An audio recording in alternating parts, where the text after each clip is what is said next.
diversas concesiones como libertades municipales, el municipio libre, justicias independientes, etc. Esto terminó en 1521 con la victoria de Carlos V contra las comunidades de Castilla en la batalla de Villalar, 1521. El mismo año de la consolidación de la monarquía absoluta en España es el año en que Tenochtitlan cae en manos de Hernán Cortés. Si los conquistadores, todos ellos surgidos de las clases populares o de la clase media incipiente de España, tuvieron alguna vez veleidades democráticas, allí mismo en Villalar, Carlos V se encargó de enterrarlas. La batalla de las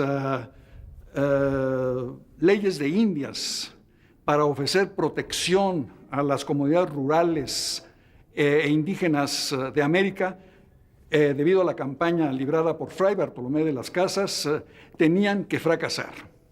El sistema vertical autoritario español se reprodujo en la Nueva España. El rey, debajo de él el virrey, y debajo del virrey las demás autoridades de la colonia, siempre en situación de verticalidad. Pero, sin embargo, la distancia, las grandes distancias en una colonia tan vasta como lo fue México, la Nueva España, impedían que la autoridad monárquica o virreinal se impusiese en todas partes. De ahí que se crearan una multitud de poderes fácticos en los lugares mismos, independientes de cualquier ley: caciques locales, terratenientes, hacendados, encomenderos. Cuando las leyes humanitarias, las leyes de Indias, llegaban a la colonia novohispana, estas buenas leyes, con razón el virrey no tenía más remedio que colocar los legajos sobre su cabeza y proclamar: la ley se obedece, pero no se cumple.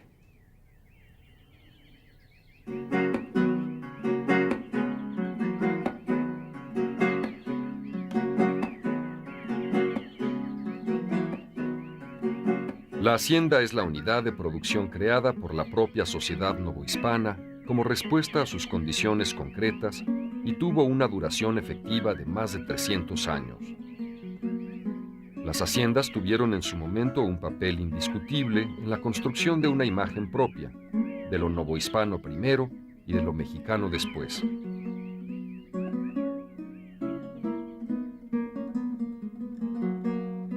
Quien que conozca el alma mexicana, producto de innumerables fusiones y adiciones, yuxtaposiciones y destrucciones, no la entiende como vinculada a los cascos de las haciendas, que aún hoy testimonian lo que fueron, cubriendo gran parte del territorio nacional?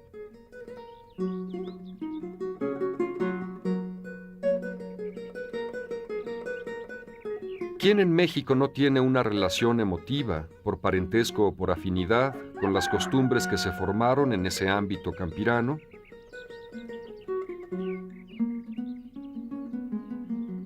La hacienda fue un lugar que no tuvo por función central ser la casa de descanso de las clases acomodadas, sino el ámbito por el cual fluyó la producción agrícola, ganadera, minera y forestal.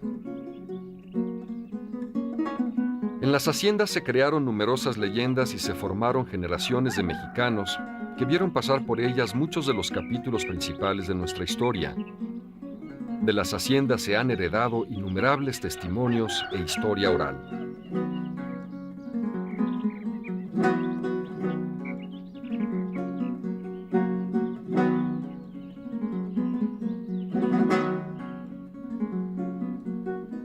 Aun cuando su tiempo pasó y se convirtieron en un elemento histórico que ha dejado para siempre de tener vigencia productiva, por más de 3 siglos fueron un modelo eficiente y propio, producto de la idiosincrasia mexicana, en el que se reprodujo día con día la violencia, el paternalismo, lo bueno y lo malo de la vida real.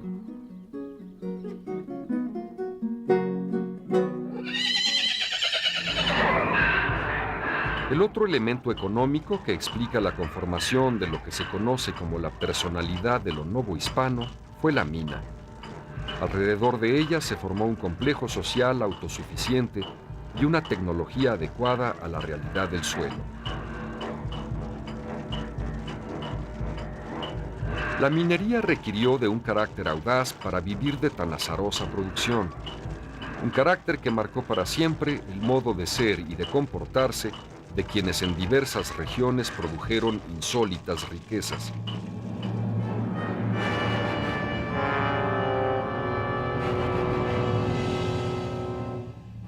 Ese carácter se expresa plenamente en la magnificencia del arte virreinal y en la complejidad y el orgullo autosuficiente de una personalidad histórica que requirió de un estilo para expresarse, el arte barroco.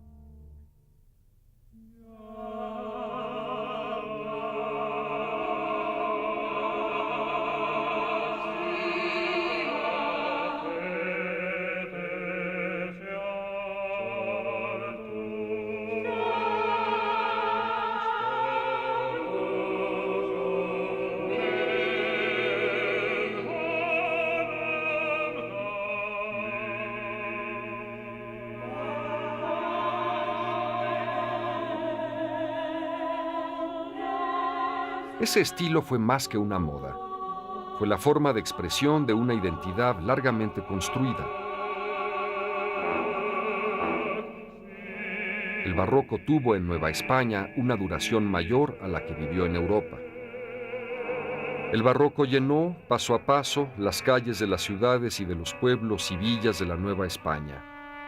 Se apoderó hasta del último rincón de los edificios.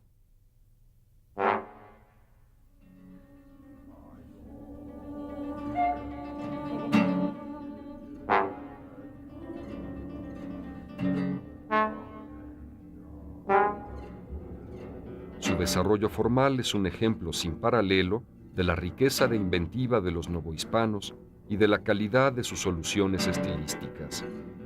Con el barroco se traspasaron los límites del manierismo que predominó en el siglo anterior.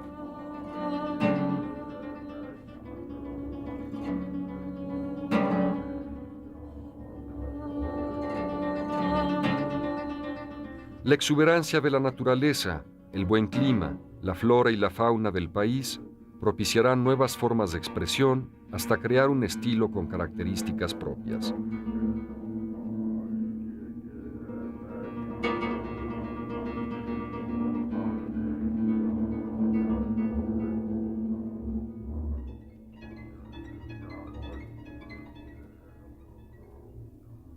En la primera mitad del 17 y hasta 1670, se vio proliferar en México un barroco que se ha dado en llamar clásico o sobrio. En él se ven apenas las primeras modificaciones que sufre la estética del elemento sustancial del estilo, que es la columna. Las variaciones al principio son casi imperceptibles. El fuste sufre una disposición diferente a la clásica en las estrías. De allí se pasa al zigzag, al ondulado y a dividir el fuste en tercios, con decoración diferente, en el llamado barroco tritóstilo. Finalmente aparece la forma más sustancial del siglo XVII en la columna helicoidal o salomónica. No son solo juegos de la imaginación estética creadora. Son ensayos de una personalidad que acepta el cambio de lo decorativo y de los motivos, pero que respeta casi siempre la estructura constructiva clásica.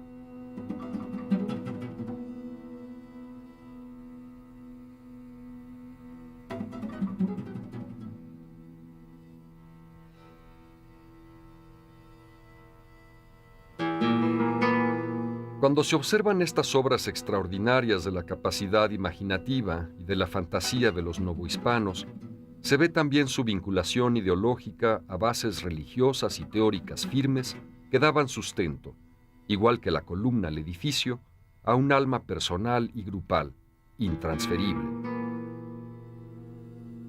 La columna en el barroco novohispano llegará a convertirse en casi una ilusión.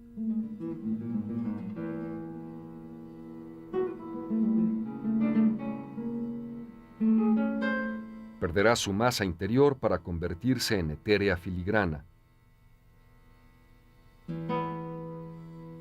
Varias de las columnas del retablo de la iglesia de San Andrés, en Hueyapan, cerca de la ciudad de Oaxaca, son huecas y parecen hechas con delicados encajes de madera dorada. Ellas muestran la empatía que se dio entre los artistas novohispanos y un estilo que daba la oportunidad de expresar todos sus sentimientos, así como el altísimo grado de perfección que dieron a su oficio los talladores oaxaqueños.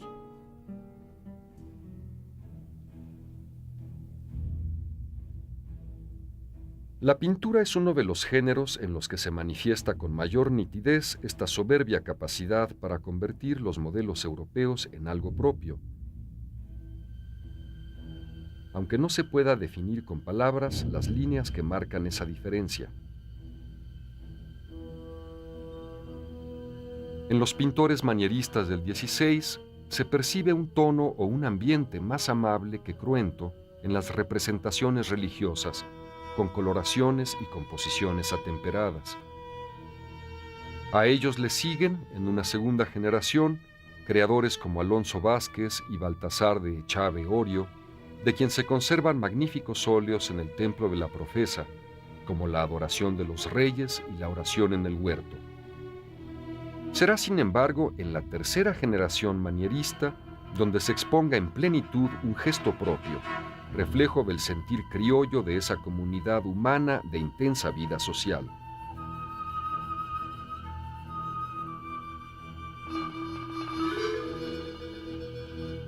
Esta tercera generación ha sido poco estudiada, precisamente porque se le ha visto como localista, cuando en realidad es ese su valor fundamental.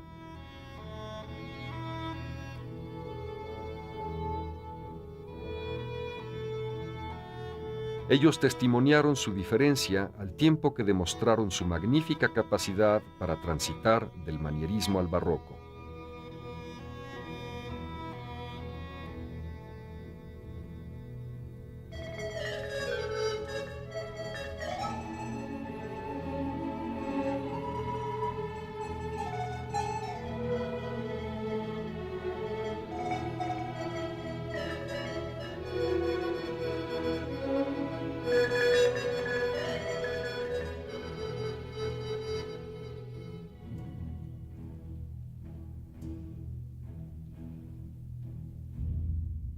Luis Juárez es quizá el más insigne entre ellos. Su nobleza y sinceridad pictóricas se expresan a través de un pincel que crea obras de gran suavidad y dulzura.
El dominico Fray Alonso López de Herrera es un pintor de estilo delicado y afable.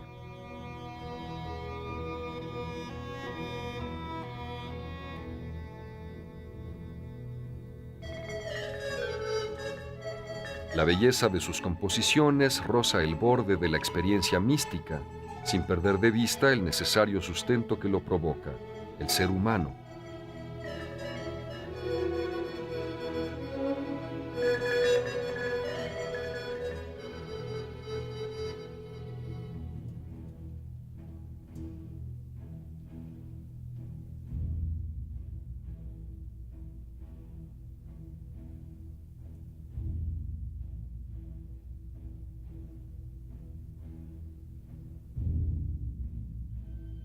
La pulcritud con que pintó varias veces el rostro de Cristo le valió en su tiempo el sobrenombre de El Divino.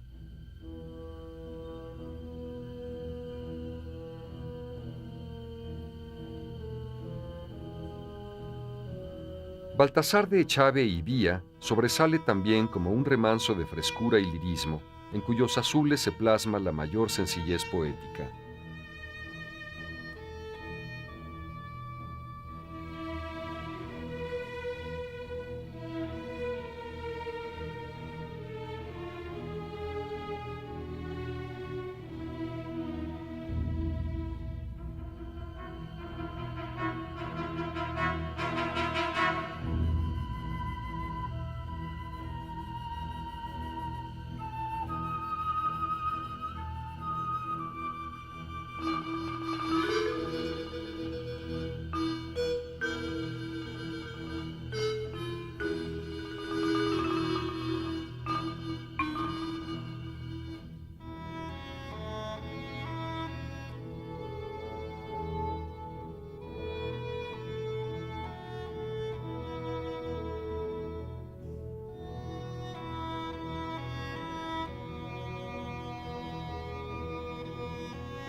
Juan Tinoco, en cambio, destacará por el realismo vibrante de sus obras, las fuerzas expresivas de sus personajes y el audaz manejo de los colores.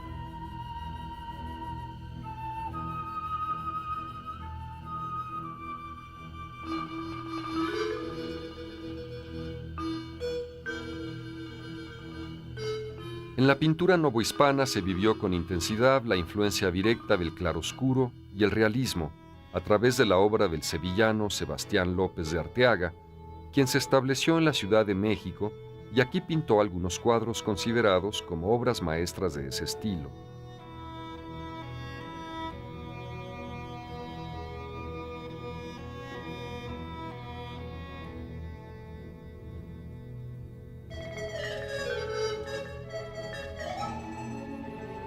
Es impresionante la incredulidad de Santo Tomás, en la que no se sabe qué admirar más, si la verticalidad de la composición o la forma de tratar la luz y el color para conseguir la textura no solo de la carne, sino de un ambiente lleno de misticismo y de misterio.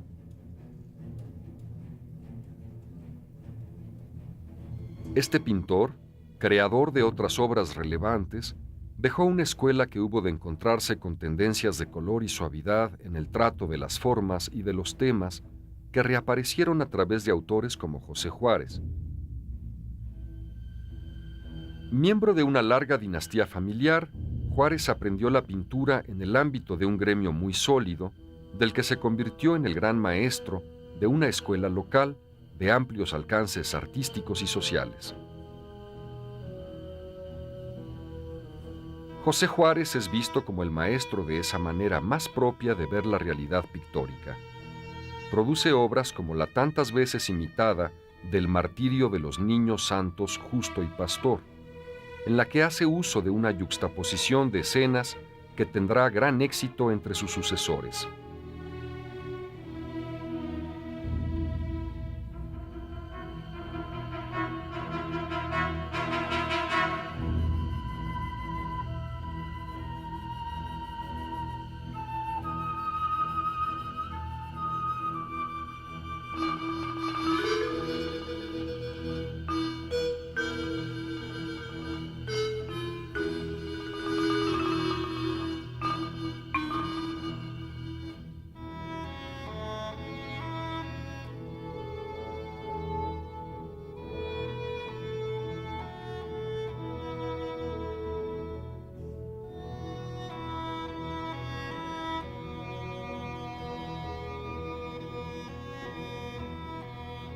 La batalla entre la resiedumbre hispánica y la cortés suavidad novohispana tiene otros representantes extraordinarios en esos años de la segunda mitad del siglo XVII. Así se aprecia en la obra de Pedro Ramírez, en este óleo de grandes dimensiones con el tema de la adoración de los pastores.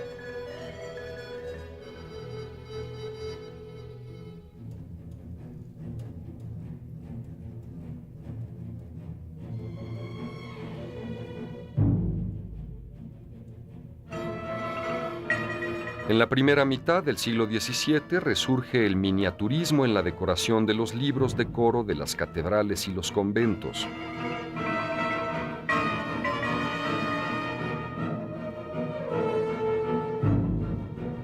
La calidad de la luz y el color logrados en sus trabajos por Luis Lagarto y miembros de su familia los convirtió en los iluminadores por excelencia.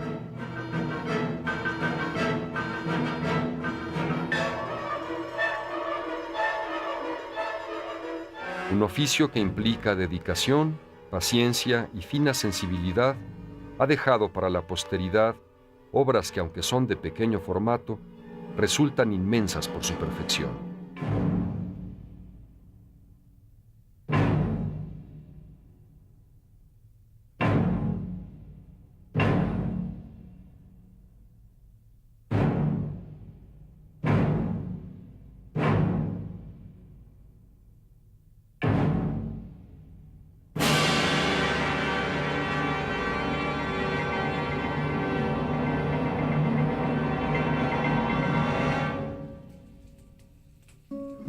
El arte barroco es en México una forma de vida que permea todas las actividades del ser humano, desde el lenguaje hasta la cocina, en la que destaca la soberbia y ultrabarroca creación del mole en sus diversas variedades.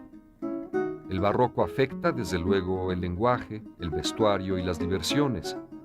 Las procesiones y los saraos son los extremos simbólicos que utiliza el pueblo para expresar la plenitud de su participación en la sociedad. En la comprensión psicológica del pasado mexicano, es indispensable tomar en cuenta esta apropiación y transformación del arte barroco. En ella se da un cambio ornamental que no rompe con las estructuras clásicas, pero elige como modo de vida el claroscuro y la teatralidad, los biombos y los espejos. Es un juego de apariencias que desnuda el alma de un pueblo, pudoroso y soberbio al mismo tiempo. Laberinto de puertas y corredores, de calles y entrecalles, que no llevan a sitio alguno y que no mostramos a veces ni a nosotros mismos.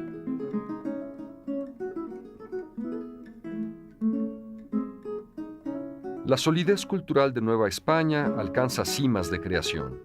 Se adaptan y reinterpretan en la literatura los modos conceptistas que prevalecen en ese momento. La creación poética religiosa tiene ecos de los mejores sonidos de la poesía española del Siglo de Oro, de la que forma parte. El soneto de Fray Miguel de Guevara, nunca mejor dicho, reza así: No me mueve, mi Dios, para quererte, el cielo que me tienes prometido, ni me mueve el infierno tan temido para dejar por eso de ofenderte. Tú me mueves, Señor. Muéveme el verte clavado en una cruz y escarnecido. Muéveme el ver tu cuerpo tan herido. Muévenme tus afrentas y tu muerte. Muéveme, en fin, tu amor, de tal manera que si no hubiera cielo yo te amara, y si no hubiera infierno te temiera. No me tienes que dar porque te quiera, pues aunque lo que espero no esperara, lo mismo que te quiero, te quisiera.